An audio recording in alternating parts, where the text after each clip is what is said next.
Usaha, alamat usaha, luas wilayah, jumlah modal, dan ada batasan maksimal minimal, kemudian jumlah tenaga kerja, dan kalau misalkan ibu sendirian tulis 1 orang, kalau 2 orang berarti ibu sama karyawan yang tulis 2 orang.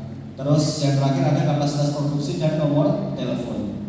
Kapasitas produksi itu dalam 1 hari mampu menghasilkan berapa piece atau berapa botol atau berapa toples ya, ditulis kapasitas produksi. Nah, nanti akan kita praktekkan cara pembuatan NIP RBA. Lanjut. Ini contoh ibu-ibu, bapak-bapak, contoh NIP RBA. Yang halaman pertama ini berisi nomor induk berusahanya, nama pelaku usaha, alamat, dan data-data lainnya. Halaman kedua itu ada lampiran, itu berisi jenis usahanya. Oh ya, lupa satu lagi, jenis usahanya ditulis. Nanti kalau cuma nama tapi tidak ada jenis saya bingung ya. Ditulis jenis usahanya, misal produksi kue kering, produksi roti, produksi keripik, produksi jamu, produksi apa, tulis produksinya apa ya, produksi konveksi dan lain sebagainya, tulis ya. Jenis usaha jangan lupa. Ya, nanti di situ ada yang namanya KBLI, klasifikasi baku lapangan usaha Indonesia. Itu nanti nomornya akan kita cari ya. Jadi misalkan kalau industri kue kering atau bakery itu biasanya 10 170 ya, atau 710, nanti ada nomornya. Lanjut. Nah, ini ada contoh NIP RBA PT perorangan. Saya perkenalkan ibu, ini penting ya, silakan disimak dulu. Ini ada dari pemerintah ada program baru yaitu PT Perorangan.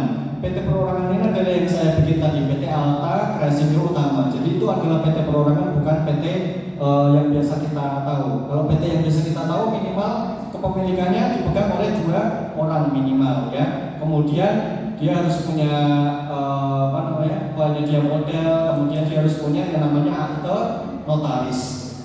Kalau PT Perorangan dia nggak perlu akte notaris. Jadi kita nggak perlu nggak perlu bikin akte notaris, cukup langsung saja menuju ahu.go.id.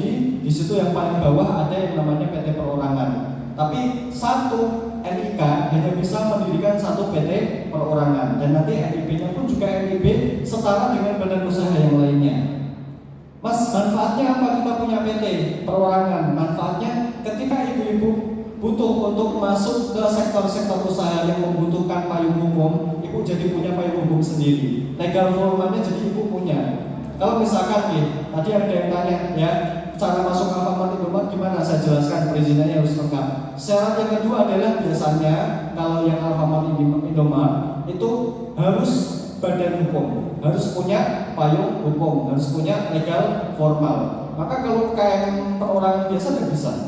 Maka manfaatnya salah satunya adalah kita bikin PT Perorangan. Cukup dimiliki 1 orang ya. Kita sendiri, saya sendiri bikin PT Perorangan.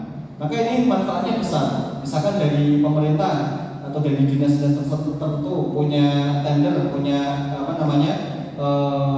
membuka peluang bagi pelaku usaha, badan-badan usaha untuk kerjasama dengan pemerintah. Kita bisa manfaatkan ini karena kita nggak perlu minimal modal ya, nggak perlu minimal modal. Yang jelas PT Perorangan ini khusus untuk UKM yang modalnya di bawah 5 miliar. Pokoknya kalau selama modalnya di bawah 5 miliar, kita bisa bikin PT Perorangan dan kita bisa ikut tender pemerintah. Kita bisa masukkan produk kita ke swalayan yang besar-besar tentunya ya. Seperti itu. Gimana? Izinnya pertama kita bikin dulu sertifikat ahu-nya, ahu.go.id. Tapi kita nggak akan praktekkan di sini ya. Ini khusus untuk yang NIP RBA saja. Saya sekedar info saja bahwasanya ibu-ibu meskipun 1 orang bisa bikin yang namanya PT Perorangan. Tentu NIP-nya sama persis seperti NIP biasa, hanya saja nanti tertulis nama pelaku usahanya di situ namanya PT apa, misalkan kalau saya PT Alta Kreasindo Group. Lanjut. Nah, nanti praktek NIP dan juga SPBRT kalau sempat kita akan praktekkan di belakang. Selanjutnya di sini ada PRT. PRT itu kepanjangan dari SPBRT, kepanjangan dari Sertifikat Produksi Pangan Industri Rumah Tangga. Di sini dasar hukumnya peraturan PBPOM ya, PBPOM RI nomor 22 tahun 2018. Peraturan ini industri rumah tangga. Monggo ibu-ibu kalau misalkan produknya yang termasuk dalam PRT, atau ibu-ibu penasaran produk saya ini isinya PRT atau BPOM atau apa, untuk itu ya, searching di Google BPOM RI nomor 22 tahun 2018 untuk PDF-nya, silakan dibaca. Di situ banyak sekali kriteria produk yang masuk PRT dijelaskan, ada teh, ada kopi dan sebagainya ya. Nanti akan kita jelaskan juga. Syaratnya apa? Syaratnya produk yang bisa SPR PRT pertama adalah makanan kering yang memiliki masa simpan di atas 7 hari. Ya, masa simpan di atas 7 hari di suhu ruang ya. Di suhu ruang artinya bukan di kulkas, bukan di freezer, bukan di chiller ya. Kemudian kecuali produk bakery ya, produk bakery boleh di atas 3 hari. Karena dulu pertama awalnya 7 hari, kemudian banyak yang tidak daftar karena produk-produk bakery itu kan nggak sampai 7 hari kalau di suhu ruang. Akhirnya khusus produk bakery ya, seperti roti basah, roti tawar, roti apa namanya, bukan roti basah, roti tawar, roti manis ya, itu dia bisa membuat PRT asalkan masa simpannya di suhu ruang di atas 3 hari. Kemudian masa berlaku SPPRT sendiri itu 5 tahun ya, setelah sertifikat terbit. Setelahnya dapat mengajukan perpanjangan selama usaha atau jenis usahanya mencakup PRT dan juga skala usahanya masih mikro kecil. Kalau misalkan sudah omsetnya tembus 5 miliar, maka sudah nggak bisa PRT. Terus gimana migrasi ke BPOM? Pindah ya, perizinannya jadi berubah, pengembangan kalau nanti di NIP ada yang namanya opsi pengembangan. Monggo lanjut. Nah ini monggo difoto, sudah ada nih, betul bisa difoto. Jadi sudah di sini tertera jenis produk yang bisa berizin PRT. Yang pertama ada olahan daging, ya. Saya nggak perlu bacakan satu persatu. Yang jelas kalau ibu bapak sekalian produknya ada di situ, otomatis bisa bikin PRT, ya. Yang jelas produknya kering, ya. Ada produk basah yang bisa PRT, apa?